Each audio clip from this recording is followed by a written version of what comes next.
Hari ini kita tengok indeks yang melibatkan pecahan. Contohnya A kuasa 1 per N. Yang ini ialah pecahan. A kuasa 1 per N, dia sama juga dengan punca N bagi nilai A. Okey, kita tengok contoh. Contoh kalau punca kuasa 29, kita boleh tulis sebagai 9 kuasa 1 per 2. Dan kalau punca 3 bagi 125, kita boleh tulis 125 kuasa 1 per 3.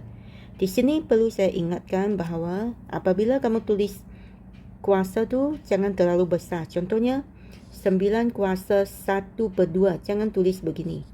Sebab yang ini ialah pecahan campur 9 1 per 2. Dia bukan kuasa.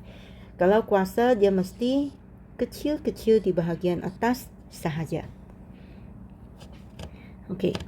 Lepas tu kita tengok bagaimana kita tukar dari punca pecahan ke punca. Okey, yang ini M kuasa 1 per 6, dia sebenarnya lah M punca kuasa 6. Okey, kalau W kuasa 1 per 3 maksudnya W punca kuasa 3. Okey.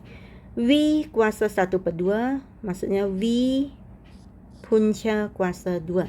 Kalau punca kuasa 2 tak payah kita letak 2 di depan sini. Ini tak perlu tulis. Sebab kita automatik tahu yang ini ialah punca kuasa 2. Jadi kita hanya tulis punca V sahaja. Okey, seterusnya kita tengok hitungkan nilai yang berikut.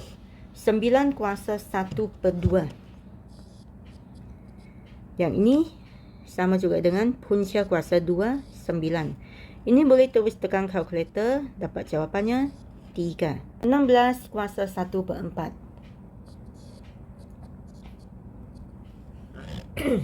Okey, ini boleh terus tekan kalkulator. 4 punca 4 bagi 16 sama dengan 2. Nanti saya akan tunjuk bagaimana kita tekan kalkulator. Sekarang saya akan tunjuk bagaimana kita tekan kalkulator kalau punca 5. Okey, kita tekan begini, 5, shift, lepas tu butang kuasa ini, lepas tu 32 sama dengan. Indeks pecahan yang jenis kedua ialah A kuasa M per N. Di sini ia sama juga dengan A kuasa M darab dengan 1 per N. Dan ia sama juga dengan A kuasa 1 per N darab kuasa M. Okey, kita tengok contoh yang ada nombor supaya senang faham. Contohnya 27 kuasa 2 per 3. Kita boleh tulis sebagai 27 kuasa 2 lepas tu kurungan kuasa 1 per 3. Atau kita boleh tukar juga bentuk begini. 27 kuasa 1 per 3 tutup kurungan kuasa 2. Okey, cuba kita tengok 4 per 9 kuasa 5 per 2. Jadi yang ini kita boleh tukar bentuk jadi 4 per 9 kuasa 5. Lepas tu dia perlu kuasa 1 per 2 lagi kan. Okey, letak kurungan kuasa 1 per 2. Di sini kita perlu banyak kurungan sebab 4 per 9 ini yang asal pun sudah ada kurungan. Jadi untuk pisahkan kuasa ini kita letak kurungan yang segi 4. Okey. Kita boleh tukar begini. Kuasa 4 per 9 kuasa 1 per 2 kuasa 5. Okey, seterusnya kita tengok yang ketiga ini. A kuasa M per N sama juga A kuasa M punca N. Nombor di bawah pecahan itu ialah punca, nombor di atas itu ialah kuasa. Kita boleh tulis bentuk ini atau bentuk ini. Okey, tengok contoh lagi. 27 kuasa 2 per 3, kita boleh tulis 27 kuasa 2. Lepas tu yang per 3 tu ialah punca kuasa 3.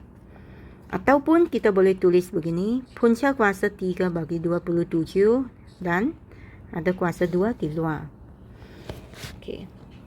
Kita tengok ini lagi. 4/9 kuasa 5/2. Jadi yang ini kita boleh tulis 4/9 kuasa 5. Sebab 5 di atas. Dan per 2 ni maksudnya punca kuasa 2. Atau kita boleh tulis begini. Punca kuasa 2 bagi 4/9 dan kuasa 5 letak di luar. Okey, seterusnya kira nilai dengan menggunakan kalkulator. Okey, 8 kuasa 2/3.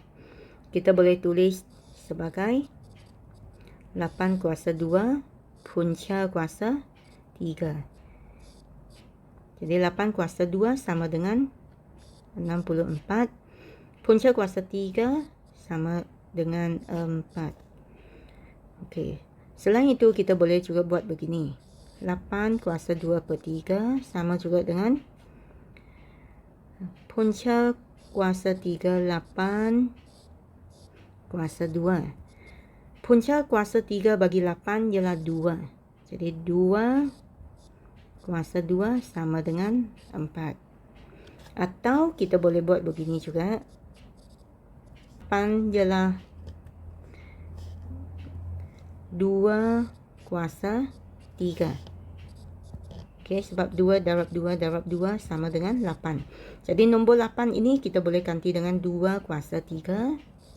Tutup kurungan dan kuasa di luar tu 2/3. Okey, lepas tu kita tahu kalau kurungan indeks tu perlu didarab. Jadi 3 darab 3/2 tinggal 2 kuasa 2. Jadi sama juga dengan 4. Kamu boleh guna mana-mana saja cara untuk selesaikan soalan ini.